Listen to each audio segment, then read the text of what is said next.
In games draft now as well. IG swapping over to the blue side. Snake going to grab the red side for themselves. Xerath, Trundle, IG's first two bans, and the Cassiopeia this time banned away by Snake. Just waiting to see, is there any jungle bans? Are Gragas and Nunu both available? And does IG just snap up Gragas for that first pick? Given that performance, and honestly, the 6-0 record, Kakao has been so good at ganking with that champion, let alone disengaging in team fights. His explosive cask positioning is just that of a seasoned Gragas player, so I think you have to respect it and ban it away. Yeah, Maokai the ban there as well, away from Flandre once again, and Snake, considering their last ban, it will be the Gragas, but instantly IG get Lulu. And this is one champion that Zatai again has looked very impressive on. It should be no surprise to any long-time viewers of the LPL or any sort of Chinese League of Legends that Zatai, pretty damn good at playing mages, of course, was a mid lane player for IG till Rookie joined this organization right at the tail end of 2014. And so it can happily pick up the likes of Lulu. We've seen his Karthus and Fizz play be very impressive as well. But Lulu top is what we expect, but of course, one of the most flexible champions in the league.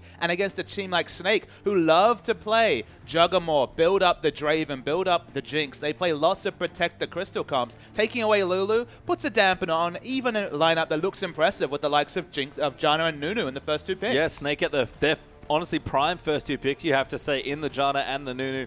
Gives basically nothing away. They're comfortable running these in a variety of different comps, but will lose the Lulu for potential super late game compositions like the Jugger, or maybe something around the Draven as well. But we'll pop back over to IG now as well. Picking up the Lulu, you have to think it's probably going over to Zatai, but as you said, very flexible there. And Rek'Sai, a champion that we haven't seen too much of. It's been a lot of Nunu Gragas recently, but Kakao in particular still loves the champion, and he will take it away here. Now we're waiting to see if we saw the Kalista takeaway, but very late change away. Kalista takeaway would have basically guaranteed it wouldn't be a support Lulu just because the synergy between Lulu and Kalista, especially Fates correlated, although you can see the double knock-up isn't really necessarily there. They've gone for the Nautilus, so now they've basically 100% committed to the Lulu being a top or mid lane choice. The Rek'Sai is a bit of a return to form for Kakao. Hasn't played a lot of Rek'Sai this season, but it's definitely a champion with a bit of a lower skill cap. We saw Bengi yesterday really playing that champion massively for SKT and not necessarily known for his Lee Sin mechanics. In this situation, you've got the Unburrow into the double knock-up through the use of the Lulu ultimate, so already a lot of synergy, and it's a lot of early game pressure. You have that flexible option. Do you go Warrior and start fighting, or do you go Cinderhulk and start piling on those giant spells? We'll see. Here is Snake. Azir insta-locked in there for Bucket. He'll take that once again. And Nara actually there for Flandre, so one of his more successful champions as Flandre has been one of the best looking Nars all season long. But Invictus Gaming have to round up their comp. They're looking for two carries, you have to think, given that they probably want a mid laner and a AD carry, of course, and they're hovering two very powerful picks so far. Will they take them away and go really hard into the scaling? They will. It's Cassid and Jinx as their final two picks. And this makes a bit more sense why you see the Rek'Sai. You need a bit of mid-game pressure if you're going to opt into a champion like Cassid, who seeds a lot of lane matchups, then gets strong in the late game. You go for the early presence jungler, who has multiple different gank routes and options with the likes of the Void Rush coming through. So Cassid, very powerful in this patch. It's 5.7, so actually, despite the fact that we saw plenty of play in 5.6, might see even more given that his ultimate timing, i.e. the time when you're punished or rewarded, depending on whether you're stacking up the Riftwalk for damage, but that timer goes from 20 seconds to 15, so you have more options to use it for just traveling rather than necessarily locking yourself out of teamfight damage. And Snake will keep themselves in comfort as their final pick. They take the entire time to use it, but the Draven Huffled by Ella will be the pick there for Crystal, and we mentioned it before, it's another two-threat comp with Crystal being the shining light here in it. Plenty of control with Janna, Nunu, and the Janna, and a lot of places for Crystal to go and maybe flank people with his Draven again. So Pastry Time, it's time for a bit of a history lesson. These two teams, of course, have faced 4 times during the course of the LPL. 2 best of 2s. The first one in the first few weeks, our viewers might remember a certain highlight clip where 2 Mikhails and a Draven running wild as Crystal on Draven just ran wild, got onto the top of PTL, was very impressive on that champion. Suddenly back against IG, suddenly Draven's back, 7-2 on Draven, a very practiced Draven player. They're all about setting up Crystal to carry on this champion one more time. Yeah, we can see Nar versus Lulu in the top side, Rek'Sai versus Nunu in the jungle. Keep an eye out on the pressure that these two junglers might be able to dish out. Cassidon versus Azir. I'm starting to feel like this matchup's getting more commonplace, Papa Smithy. And look, it was always a decent matchup for Cassidon back in the 5.2 days when we started the LPL. Cassidon was seen as a counter to counter to Azir. I don't feel like that's not necessarily the case, but it's a competitive lane matchup for Cassidy. And that's always a really worrying thing moving into the late game, because you can peel pretty well with the Emperor's Divide, but good luck peeling away a Cassidy, even with the likes of Azir and Janna. Yeah, late game comes around and you don't peel for this Cassidy. Maybe going to see the double Mikhails again coming through here for Snake, but they do have to protect this Draven. And Baka, again, he's a fire player, but much more of a role player. Loves to protect his carries rather than be a big carry himself necessarily. And a few more damage threats coming through. Nah, not necessarily known for big damage, but does have respectable bursts coming through with the Gnar ultimate. Azir, of course, disengaged, but also damage in the mid lane. A little bit less than someone like Cassiopeia, who's commonly used in these appealing comps, but still very respectable damage coming through from Azir. And the Draven, this is the all-in option. It's not the Kog'Maw who's a bit helpless, it's the Draven. And we've seen Flash E engages coming through from Crystal on Draven. He can do miraculous things on this champion. And the biggest thing is, if he can't kill the Cassidy, that will eventually start diving on him, because I don't think they have quite enough peel for him. He's in trouble. He has to leave through all of that burst coming through. But if Snake can set up their good fights, or especially get ahead in the earlier mid-game, finally with the Nunu pick for what's feel like an age in Snake games, they'll look just fine here in the series. They need to punish the Jinx Nautilus, you have to think, in lane. Draven Janna, not necessarily the strongest Draven lane, but it's a Draven lane. You say without fail. You don't really need a lot of analysis to say that Draven has the ability to run away with almost any lane matchup. Maybe Urgot's a bit tough, but even then the early levels, level 2 especially, you can bully around the Urgot. IG, to their credit, they've picked winning lanes to supplement the Cassidy. They've got the Lulu, who against Gnar is going to be competitive, but definitely has more pushing options, has the AoE clear from level 1 rather than Gnar, who actually needs to be in Mega Gnar form to actually push aggressively outside of his auto attacks. They've got a strong ganking jungler. Kakao can show a lot of presence if he chooses in the early level. Level 2 for that uncleansable CC coming through, compared to Nunu, who's more of a counter ganker and again, a controller of neutrals, whether it's turrets with the Blood Boil or dragons with the Consume. Cassidy definitely going to be harassed in this lane, but it's going to go for a regen heavy start and do decent, so have decent presence. There's always the potential that Crystal makes an error on Draven and Draven falls behind, and this lane might get hairy from against the likes of Nautilus. But you have to give them it's Crystal on Draven. You have to think it's going to go big after what was a fairly muted performance in Game 1. It was, but I have to say, the mid lane is interesting for me, because Rookie going aggressively with his summoner spell choice, got Ignite there against Baka's heal, so a small win there for the Cassidy.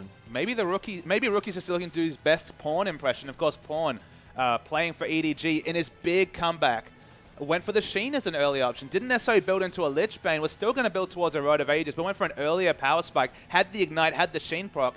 The enemy champion just didn't calculate the damage and died to an all-in. So there's always the potential. He's just looking to outfox Baka in this situation and just go for surprising bursts. And if that Ignite is the difference between a kill and missing out on a kill, it could turn the whole side of this game if they're able to get Rookie winning lane against Azir. And Rookie is just a player that loves to 1v1 people, honestly, in the mid lane. A big finesse player, great at laning, especially from the mid side. Of course, a great team fighter in his own right as well. But if he's going to pick on anyone, it would be a more passive mid laner like Baka. Baka, very practiced on his Sherma champions. An excellent Azir player, even if he didn't get to show it necessarily in Game 1. Should have a decent laning matchup. Again, maybe Beast is the big question mark. Couldn't get it together in Game 1. Needs to step up against Kakao's Rek'Sai. Well, we'll see what Beast can do this time around. We're about to get onto the roof for Game 2.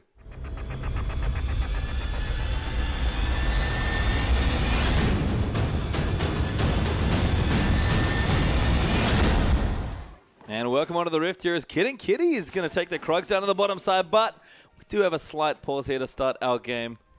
And again, just looking down, kind of popping through the minimap just briefly while we can see champions moving around there. And it seems like, again, we'll have standard lanes. Yeah, it does seem like they're tending towards standard lanes in the first few seconds of the game. Working out some technology kinks, of course, the grand final tomorrow. Hopefully we're not held back by any sort of technological difficulties tomorrow.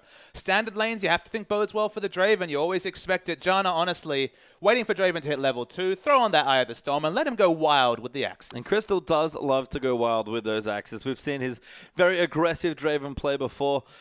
And it's so weird to me to see Crystal play like that, but it's often been, and this was the big product of a lot of Snake's early wins. When they've gotten ahead, it's been Beast. It's been the most impressive-looking member of this team for me, and his Nunu's been legendary throughout the LPL, probably eclipsing Clearlove, honestly. He's had one hell of a season waiting in the finals tomorrow, of course, against LGD.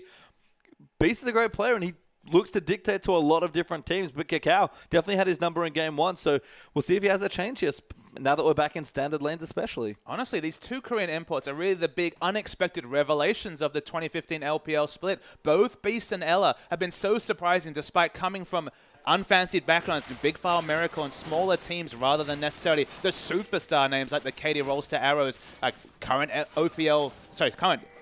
OGN champions coming into this season were Kakao and Rookie, so a lot more name value, but Beast and Ella have been very effective for Snake in getting them to second place. Yeah, it's interesting to think that with all of the Koreans that were imported into China, the big names that are waiting tomorrow as well, Invictus, Deft, of course, the Samsung 80 carry battle will be there in our finals. Kitties does go down towards the bottom. Crystal trying to get aggressive, but couldn't quite get the advantage despite both of them taking away an early camp. I mean, that's the thing.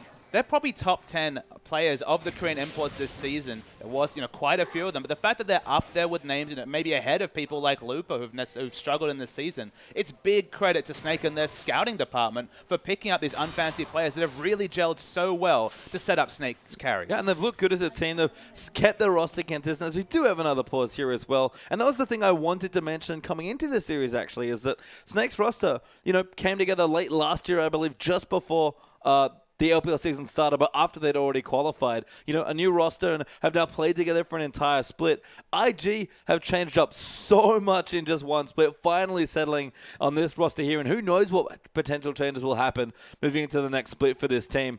It took a while for IG to get settled, and Snake, they've looked great from day one as a cohesive team, which is crazy to think given the mixed languages in there as well. I think if it was a different format in the LPL, that would be a very valid point, but you think about when Zatai stepped onto this team, about week 6 or 7 of the LPL, just before the Demacia Cup break. It was only actually in the Demacia Cup where he really decided to look to fit in and actually have champions that differed from Pokemon, their previous top laner. But the crazy thing is that since that point, he's probably already played over 25 competitive games with this lineup as a top laner. And they've obviously got better and better as they're going on. You just compare that to someone like Dada, who'd never played more than a 13, 14 game season, I believe, through the OG, and it tells you there's just so many options to gel. So even though it wasn't together in week 1 or week 2 when this team got together, they're fairly practiced. You now know what to expect out of Zatai as a top laner, and that wasn't the case a month ago. Certainly true here, but both teams have looked good, honestly, in their synergy for the most part here. When they play together, it seems like they win together as well. And Snake, that's a big question. If we do pop back into the game, can they arrest an early game this time around? And Bucker, at least, getting competitive here with his Azir, trying to zone out the Kassadin early on. I mean, honestly, the first big win condition for Snake is actually get a winning lane matchup going, whether that's a big gank coming through from Nunu or an individual outplay from Crystal. You feel like this bottom lane has a lot of pressure on it, so it might be no surprise that Kakao's already made a visit. Yep, hook lands on the Kakao, now going to come through. Exhausted down as well, like Crystal will get knocked away. Does flash late in the very awkward pause there, but Crystal, I have bad news, he is already dead. Oh, no, heals are actually, might be safe, but does go down for first blood, it looks like. Again, that was quite a spot to pause in. There's awkward pauses, and there's literally one auto and maybe a heal to save you away from dying. Didn't know if he was going to be able to use his summoners, but he's dead, and we're back in the game. Did get first blooded. Kakao actually going to get credit for that kill here. And again, rotating down. Nice early gank there. We mentioned get a winning lane here for Snake. IG going to try and make that Draven. Does feel a little bit less safe there in his lane. I mean, it's just excellent jungle pathing again from Kakao. The savvy decision to pick up Dragon in game 1 set up their victory. Understanding that Draven's always going to look to selfishly overextend in this lane. It's just an expectation. You thought Crystal would go off early. He did and was punished for it. Yeah, and that's the thing. He loves to be aggressive. He's the flash forward kind of AD carry, that's for sure. And punished there certainly early on here. Returns to lane with a longsword, so nothing much at all. And the Jinx, who we said, does have to navigate a lot of her early lanes towards that first BS sword before she can start getting some work done, is going to start with a nice little lead. I think our viewers really need to go back to the VODs and watch some of those Draven games. We talk about an aggressive Draven. Everyone's played them in solo queue. Always the axes in your face. Always a pain to deal with. Literally, Crystal won a Draven game, flashing over a ridge and stand deciding 5 members, initiating with his face effectively. That is the level of aggression that Crystal will show, and that's why Kakao's savvy to be bottom and punish that rotation. But speaking of rotations, Beast going full Nunu to pick up this first dragon. We've seen quite a few level 4 dragons from the likes of both Beast and Kakao actually on fairly similar champions, but Ella going to rotate in to make sure it goes down safely. And nice use of the bottom lane back timing this time, but Snake, they'll get themselves the first dragon. And it's very similar information that was offered to Kakao last game that got them their first dragon Snowball. Snowball begins with Snake, Snowball begins with Nunu. Somehow apt. Always. And the objective start, Kakao not going to find any information there, so he's going to try and visit top lane to just get more impact in the lanes. Because in bottom lane, Draven being behind, if Draven ever has to consider whether to all in or not, that's already a problem for the Draven. And Kakao already knows that Flandre knows where he's at because you can see him moving with the Tremor Sense. So a good ward did spot Kakao away, but they might even just stop proxying between the waves and try and fast push down a turret. As you can see, that next creep wave coming in stopped completely between those two turrets. AoE clear coming through from the Rek'Sai Q and the Lulu Q is basically instant coming through from that Glitter Lance combo. So just trying to proxy, keep Gnar away from the minion line, keep the time when Lulu really has the ascendancy and trade advantages. And basically they have the opportunity to keep them pushed up and get vision in the bot lane as long as possible. Crystal's 1v2 right now, by the way, just running around with Draven, spinning some axes, has caught up in CS now that Kid went for that early back, but does have a pickaxe advantage up to just the Dorans and the longsword here for Crystal. Kid does still have to be a little safe, you think, here, because Crystal can do good damage if allowed to free hit here, but Kiddies lands a hook on a Draven, and he will not survive that all in. And look, there is some predictability to Draven's movements. Of course, picks up axes. You see that counter on the ground, so you can look for the hook. It's just difficult because Janna has disengage, and even though there's an item AD advantage, the Eye of the Storm is going to equalize any AD coming through from the pickaxe compared to the longsword. So the trades are going to be fine, and Nautilus not really relevant in trades unless they're all-in trades. You see Kid is getting chunked now. Kid as well going to eat some axes, and here we go. Geez, that damage. Crystal going in, but just fearless there. Walked in front of a Nautilus who had a hook ready and dared him to do it. Look, Nautilus has CC, but again, it's all in trades. If he uses that hook, he doesn't have it to get away, and he will have to deal with the Draven damage, which with the Eye of the Storm is insane already. So they're just lucky that there's no BF sort of pickaxe to back it up. They're lucky that they have competitive AD, because only the poke trades are decent for the Jinx if she gets a couple of autos. Maybe the Berserker Greaves a decent pickup to get away from the standard side and get maybe the extra rocket, because the all-in trades, it's Draven. They're always in his advantage. Yeah, important to note that Exhaust just came back up for Kiddies, and Ella did have his Ignite to Kid's heal, so perhaps a Summoner spell consideration there as well, but going to be a little less afraid now with the Exhaust back up, and Kakao, good timing, going to make his way back in here. No flash for Crystal. No. Very tricky for him to get out, and Kakao's wrapped all the way around Crystal. Going to have to try and run away. Good stand aside, but the Dreadline follows in. Kid comes in for the damage and gets himself a kill. Punished 2 out of 2 times was Crystal there. They're just playing around his aggression and bot. It's predictable to some degree. Maybe he's going to have to mix it up, but then why pick Draven? That's the big issue, is that if he just is relegated to the farm game, he's not justifying the pick, and Kakao's over him like butter. Yeah, you can see 1,000 gold up already, actually, there for IG, just given the pressure they've put down in towards the bottom lanes with those 2 kills, and Crystal already adapting, interestingly enough. We normally see Bloodthirster into Last Whisper, but he's already picked up a Bilge Water Cutlass. Maybe that's just for some early game laning presence, because, I mean, doesn't really necessarily have a lot of synergy. Doesn't fit into his build. We've seen his Draven enough times to know it's Bloodthirster into Last Whisper into a Trendy Force, and then maybe an Infinity Edge considered after that. Has always been about catching axes rather than buying any sort of steroid items like the Phantom Dancer or the Static Shiv.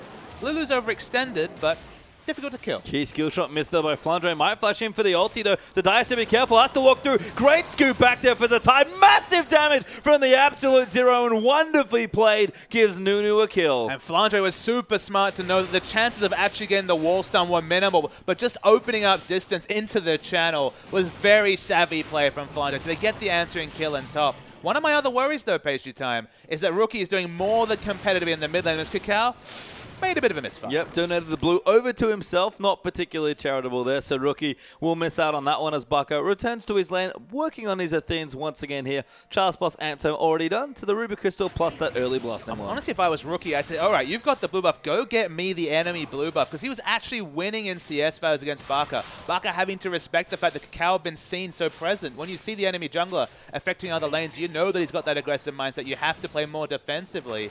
But no blue buff in mid means he's going to get poked out, means that the wave clear is going to be registered here for Barca, and it keeps Rookie down. Yep, Barca going to go ahead and take that blue buff actually as Kiddies hits level 6, and now Crystal has to respect some of the damage. Depth charge already used. Crystal's forced to flush away. Kakao even riding in. Dredgeline just short there, but very close. And Kakao even ulted in to force another kill in bottom. And the defensive flash there, I thought it was premature, but you could see they were going all in on the hook, or maybe even a turret dive coming through. They are ganking Crystal at every opportunity, and now that he doesn't have flash, once again, pressure relieved from Kid. They are not repeating the mistakes of games 1 and 2 between these two teams way ago in the split. No, I mean, Crystal's Draven, once it gets going, is a sight to behold, but the key phrase there, get going. Crystal being held on quite well so far, despite keeping competitive in CS, but Jinx is no slouch of a late game carry either, and while Crystal might have the aggressive advantage now, do not discount Kids.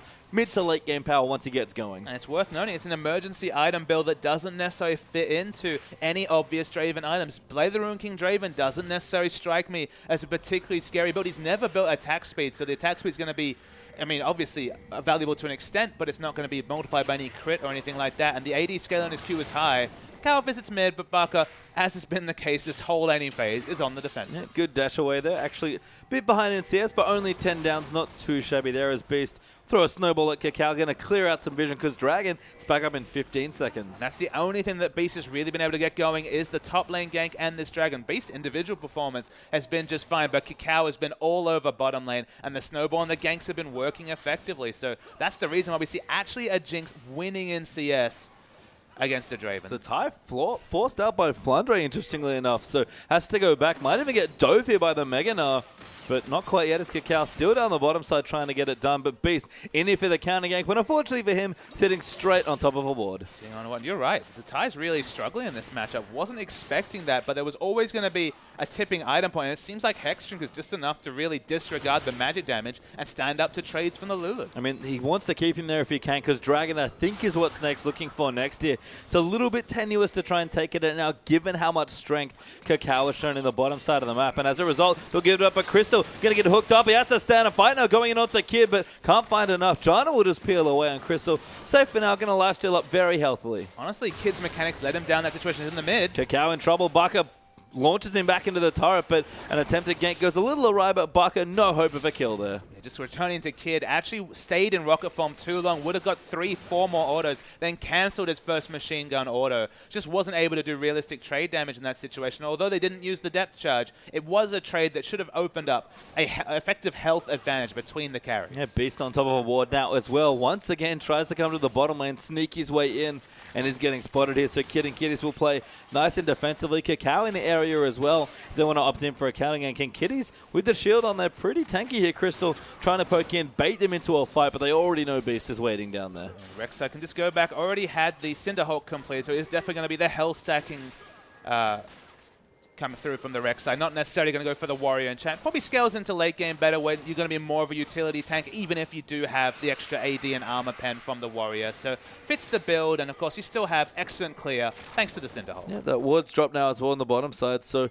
might be a bit more on the defensive now while IG's duo, given that they don't know that that's going on. But Crystal will get depth charge up. Ella will also get hooked away. Crystal has to dodge this hook, but the Riptide's going to come in. Ella doesn't quite body block, but a great ulti away, but the flash hook will come in. Crystal going to get snared up again. Kakao's joining in. Ulti just wide. Rookie's here as well. Crystal goes down to Kakao, but Flandre might be able to make the difference. Goes in. Almost Meganar going in. Massive 4-man ulti. Walloped him in under the turret as well. The Hexdrinker procs. The wild grows down, and it's not quite enough for Snake as Rookie going to look to dive in again, but 2-0 IG. With the teleport flank coming through, I thought it would go bad, but Baka did not rotate. Of course, hard to match a Kassadin when it comes to rotating, but the result was 2 free kills coming through from IG, and this should be the answering Dragon. Yep, that Dragon is warded there by Snakes, although have a timer, but no hope of Beast getting in range to steal it. Draven ulti is coming down. They're going to try and take it, but a little too optimistic on that one. IG will back off it, and Kakao makes sure he gets away and smites it. Honestly, the communication has to be another question mark for Snake. You saw the teleport being channeled by Flandre.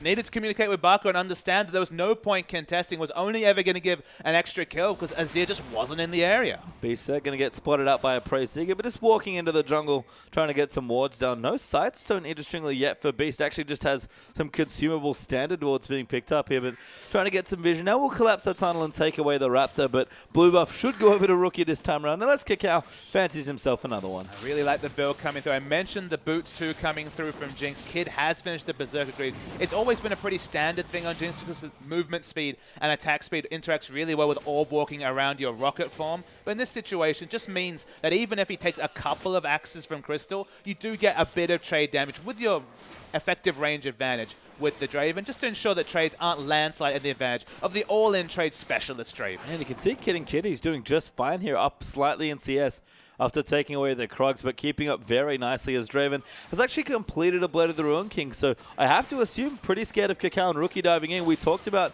him needing some self-peel here against the big divers from IG, and that's at least what this build gives him. It's just such an emergency build. It doesn't really interact with any of his spells. He already has a Janna and a Nunu for team fights. it feels like, honestly, he was forced into the Bilge Wall and just had nowhere to go to have any effective items early. Well, going to be okay right now as Kakao and Baka will have a duel in the mid lane. 2-level advantage here for Baka, but Kakao just running into him. That might force the ulti out. Heal is back as well. Baka trying the 1v1. B's going to come in as well. Empress of Eye will push Kakao away, but now it's a little too hard for them to go back in. A soldier will come down. Kakao, no flash, actually might be a little too far forward, and Baka pokes one over the wall and takes him out. It felt like Kakao was just too greedy to try to draw out the Emperor's Divide. Kept following and multiple members rotated, so punished for his over-aggression there with Kakao. Honestly, his first poor rotation probably in the first 2 games. He gets himself killed as a result as Flandre starting to bully Zatai quite a bit now in Mininar form in particular. And Kakao there, pretty steely faced after that mistake. He probably knows it was a bridge too far. It'd be interesting to see how IG are going to play around this Lulu versus Nah matchup, because it was always going to get better and better for Nah, and Lulu was just going to have to build for team fights, build up that early 40% CDR, build up a bit of AP, and then start rotating. Of course, Lulu's going to be so much more effective in team fight situations than she is in terms of a tank fight with Nah in the top lane. So I feel like we're just waiting for that teleport to come out, but they got an unanswered dragon, so unfortunately for Zatai's perspective, just has to sit in lane and keep clearing waves. Yeah, has his CDR now though, with the boots and the Morellonomicon completed. Probably move into a death cap as his second item. Rookie Rod of Vader's done plus a Phoenix Codex, and you can tell 10 CS ahead already, starting to keep Baka back deep towards his turret. Very safe there, very passive in the lane. It'd be interesting to see if the Blade active, just the lifesteal coming through from that component, is enough to keep Crystal from what is going to be, at some point, a Rod of Ages, Athene's Unholy Grail, Zhonya's Casting. That's just what we expect coming through from that champion.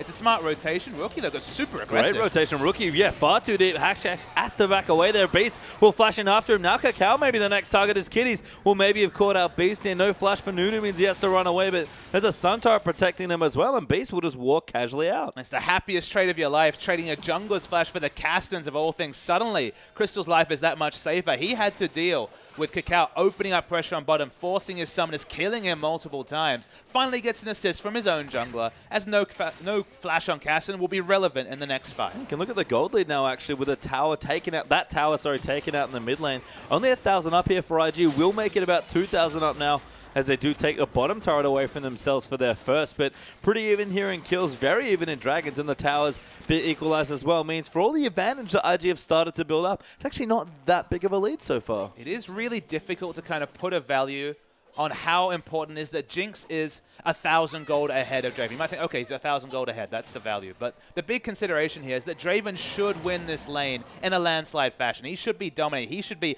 items ahead. He should be cashing in his stacks and picking up more and more gold. Being behind or worse for Draven is a big situation here. He's not building up the items to deal. He's been forced into an emergency build as well. This Draven is going to take a lot longer into the game to be the Draven we expected in previous series, and he's against the likes of Kassadin, who can really dive this backline. Yeah, you can see Rookie starting to split push now on the Kassadin. Smart stuff here is Crystal picking up stack after stack there, but Jinx, Infinity Edge done now as well for Zatai. We've got a blasting one now in Zatai's inventory as well. Things certainly stacking up here for the members of IG, and with Dragon back up in a minute 10, we're going to try and break that even 1-1 then, so you can get their second Dragon moving into the very important third. Yeah, you mentioned the Rod of Ages. That's a stacking item. That's more power a bit later. The fact that Jinx could go a snowball Avarice Blade, not an emergency Avarice Blade in a Draven lane, this lets you know that this game, they're happy for this game to go on. They're happy for things to scale up, because Jinx will always have a natural advantage in team fights. She's so much more maneuverable, assuming that first kill comes through and she gets excited, than the Draven, who has the much more linear playstyle. BF Sword now completed. Still not getting towards the Trinity Force, the Bloodthirster, the Last Whisper, though. That really is demanded for Crystal to start getting on full carry pants. Yeah, BF Sword's nice here. Will certainly help in the next big fight coming through here in about 30 seconds' time. Flanger with Oranduins actually means he's quite tanky and will be very influential in that next fight as well. Even a need to see large rod done for Baka means he wants power right now, and I think Snake realized the pressure that they're putting on themselves trying to contest for this next Dragon. Stacking's already well underway. Maybe 6 stacks on the Rod of Ages, maybe 7 just pinged over now, so 3 minutes away. 22 minutes when we're expecting to see the 10-stack Rod of Ages. Working towards the Athenes, as you can tell. 40% CDR will be completed between that and the CDR boots. Snake are just waiting and looking to opt into this next Dragon fight. We look at the vision, honestly, it's pretty neutral. And to give you an idea of how important this fight is to Snake, Flandre, who's now teleporting, didn't last hit minions because he didn't want to go into Mega Gnar form, but he's coming in now. He's going to try and zone them away, and Snake, they're on top of the Dragon here. Where's Flandre? There he is, Mini Gnar form, almost ready for the transform. Dragon goes away, and Flandre still threatening with the ulti. With no vision in the area, they did not look to commit. Kiddies might be caught. Okay, Dredge lands to a bit terrain. Oh, Flandre tries to flash him in, gets a slow though with the boulder toss, but Rookie coming around as well. The standard side moves in. Tornado on the Kiddies. They might be able to kill him. Beast channels the ultimate, but Rookie looking for the flank. Goes in, but the Monsoon will disengage, and Baka keeping them all out there 1v4, but Ella now getting chased down. Baka gets the first kill. Crystal still alive. His Kid's now completely out of position. Cacao gets flashed on and dies. Kid eats a snowball to the face and gets knocked up by a Nado. That will go over to Gnar actually, and Snake, they get the Dragon and 3 kills for it. Your Kid made a huge mistake in that situation. Flashed aggressively after Ella to get the first kill. Get excited. Didn't get it. The shield was off cooldown and just was caught with her pants down in the front of the fight, just killed by Nunu. Once she falls down, only so much Rookie can do before those big items are completed. IG did not need to fight in that situation. Their item builds didn't dictate a fight. They're scaling up. Wait for that scaling, then commit to a fight. And now suddenly, Crystal cashes in, Crystal gets a kill credit, and he's just going to get stronger as this game goes on. Yeah, right back to where he wants to be here. Or maybe not quite as far as we can see. That gold lead pretty much equalized now between the two AD carries. So impressive stuff there as Flandre going to go back, and certainly a slip there for IG to not have vision around the area of the Dragon, but they showed so much respect to Flandre's Mega Gnar there. It's just a really big cash in to equalize that goal. Remember, 1,000 gold behind just a moment ago, completely equalized just from cashing. Now has a Bloodthirster. One thing you can say about these two items, there is certain synergy when it comes to lifesteal. We're talking 35% lifesteal. Got to kill that guy fast or he'll lifesteal right back up. Yeah, Flandre running in, but Zatai whimsies himself to safety, so we'll be okay there now. And thinking about Draven's build a bit, certainly understand that Bilgewater definitely felt like an emergency purchase, but this build feels very intentional for Crystal, and I think with all the divers, Rek'Sai Cassin in particular, I can understand why he's going for such heavy lifesteal in this build. That's what I was mentioning. With 35% lifesteal, you don't kill him instantly. He gets a second wind. You know, he gets the Janna shield, and he's effectively healing huge amounts. Of course, the Welding Axis procs lifesteal, so you're already doing such an amount of AD that you will be able to lifesteal up. You definitely need to go for the burst trades, which Kassadin does specialize in, but we're talking about 6-item level 16 Kassadin, more than the Kassadin now that'll maybe chunk out 40% of his health on a fairly short cooldown. But that's time between spell rotations for Draven to heal up. And you can see Ella prioritizing the Mikhails there as well, so clearly knows who he needs to protect. As almost always, it is Crystal once again, but good rotation here for IG. Going to get the hook on Ibaka. Rookie diving in, but goes way too far. But Kid will still get the kill, and a very creative ultimate by Azir, but not enough to keep him alive. So we're waiting for Surfing Kassadin, apparently. He found a big wave coming through from the Emperor's Divide Road to the back, but thankfully, from a Rookie perspective, wasn't punished. Flandre trying to come down, and Snake are doing everything they can to wave clear away, but without Nazir, especially one that can set up here, it's just some Janna tornadoes and a couple of auto attacks from Draven to keep them away. And you can see Ella getting chunked up by Rookie as Crystal eats a hook there. Rookie dives in, but Beast channels the ulti. Crystal life stealing, but it's not enough, and Ella going to get knocked up there as well as Cacao comes in. Rookie finds himself the doubles. The tie pops, the wild growth is Cacao will dive in. Flandre, he's here as Mega Gnar, but it's not going to last too much longer. Tower will go down. Rookie going to dive in once again. Flandre going to eat some rockets here and look to go down as the hook lands in. Kid with that next kill, and it's 3-0 this time to IG. Honestly, it's really poor positioning from Crystal. A second game in a row getting caught out by the Nautilus hook. Had to respect that CC. You saw, even with all the lifesteal in the world, Kids free hitting the Draven of all people in the front line. Okay, was in rocket form, wasn't quite minigun, but was doing massive amounts of damage. And you can have as much lifesteal as you want when you're taking 3-4 members aggro. Yeah, no Mikhail's there for Ella, so maybe not communicated there, but a bad situation for the Draven, and a fourth turret now being completed for IG. So 3 Addles down, plus the tier 2 in the mid lane, and 2 on down in Dragons, but we do have one coming back in a minute 55. A Snake trying to answer back onto Rookie, but Kassadin fairly tricky to pin down. So we saw that previous fight that Jinx was involved in where she died early, she couldn't get the reset. Honestly, pastry time, that's not really a concern now when you have Infinity Edge, Static Shift, and a Snowball Last Whisper. Suddenly Jinx is super, super strong. And look, Beast is pretty tanky but has no armor. Okay, Gnar, still relatively tanky, but The first kill, getting excited, is the core tenet to IG winning a fight, because suddenly then the AD carry has huge mobility with Get Excited. Kasten already has crazy mobility, and they have the utility coming through from the likes of Whimsy. The first kill is so much easier when the holy triumvirate of AD carry items is already complete at 24 minutes. Yeah, and maybe that added insult to injury there. Zatai has completed his Rabbit on Zera as well, so good to go as far as mid-game Lulu items go. And IG are going to posture quite aggressively around that Baron. We'll just clear out some wards, but now Snake with that third Dragon, fourth overall looming as well. They have an extra objective to worry about as well. Exactly, but not the Dragons, of course. Only 1 to 2 in terms of Dragons at this point. So the Dragon pressure's not on them like it was in the previous series. Split pushes between the top laners, both of them having teleport in a second or so as the tie will get us through. IG still can't be too confident. There's still the theoretical massive Emperor's Divide, and Draven has enough lifesteal to shrug off a single diver's damage. He just can't afford to be hooked in. That's the big thing here. Keep the positioning in the backline, please, Crystal. Yeah, I mean, Draven, it feels like oddly short range for a 550 range AD carry just because of how aggressively you want to be moving and catching your axes. I think, as Crystal's demonstrated, you often want to be moving forward, but we can see Zatai pushing in.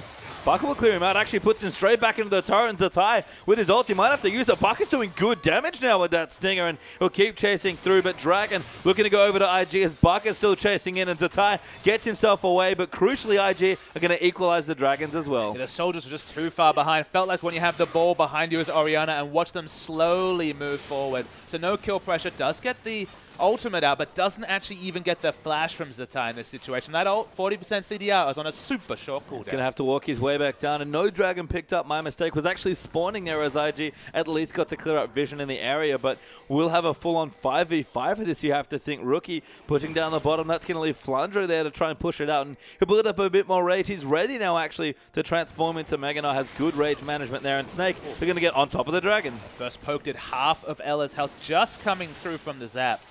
Snake have to fight this smart. There is a team fight in this situation, they win, but it's so hard to execute. Rookie does get poked away, but it's a good pincer here from IG. You have to think as Flandre going to go into the Meganar fall now, looking to zone them out. Snake on top of the Dragon. They'll try and take it away. Beast is on Nunu. They're going to be too bad. Flandre, big ulti there onto 3 people, but Rek'Sai takes away the Dragon. Flandre going to get too low, but Beast going to turn to the ulti. Rookie gets kicked out there by the Monsoon, but the damage is too high right now, and Crystal chasing away the Cassidy and can't keep going in. Kid going nuts. They get the double, maybe make it a triple. I think that's a quadra. Can he get the pentakill? We'll have to wait to see if it registered. There's 4. Kid going to go in, make it 5. Kid gets a pentakill. Pentakill for Kid. He just got able to go through. Of course, the first kill took so long because the flank was coming through from Rookie. But once that came through, he started licking his lips. Pentakill to put the accent on what is looking like a second victory for IG. Looking very good there. Even equalize the Dragons again as Snake just can't find a foothold in this game. Straight to the Baron for Invictus Gaming as well. And again, what was it? Kind of a back and forth game with IG getting small leads here, and they're building up the gold about 3,000-4,000 gold ahead.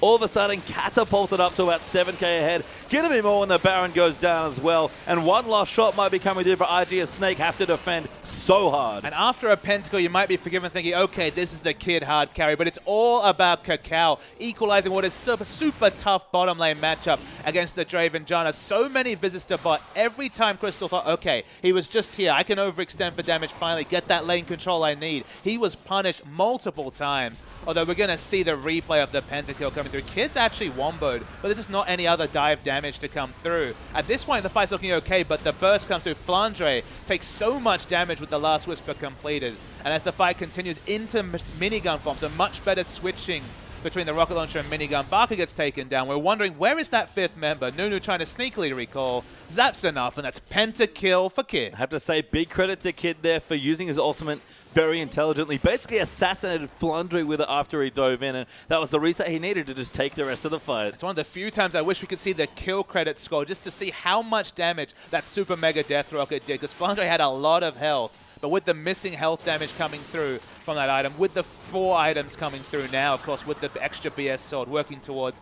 you can only assume is the QSS item coming through here.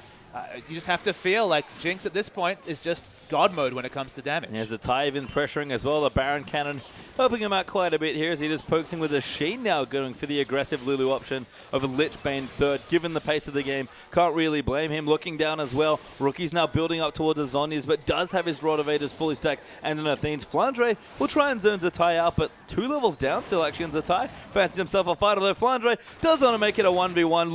Looked for the wall up and misses, and Zatai too sneaky there with 40% CDR. And there's nothing 1v1 about a Baron buff minion wave coming to your aid. The trade damage already going to be decent from Lulu. Can open up a gap when he's in Mega Gnar form and just poke, as we're waiting to see if they can actually break the base. Because although they've piled on advantages, breaking the base against all the wave clear from the likes of Baka is difficult. Yeah, you can see Baka clearing out waves en masse there with Crystal, poking in axes where he can. Tier 2 in the bottom side will go down here to Rookie. It's quite tricky for Snake to rotate down. In fact, IG are already here. Make sure the turret goes down, and a 1-3-1 actually is the pressure option here for Invictus Gaming. Going to see which turret they can break first. It's actually a smart move from IG because, of course, with the Sand Soldiers, you can open up 3 Sand Soldiers in the area under a turret, and it's just impossible to push through them. That's the team fight the Snake are looking for, even with the 12k disadvantage. Fondra doing good work up top, pushes out the Lulu, but you have to think the teleport will come in soon. It doesn't have it up, but the rotation top, very quick as Lulu. Yeah, actually going on to Flandre here. Kitty's going to find the grab. Zap will go short as a result here.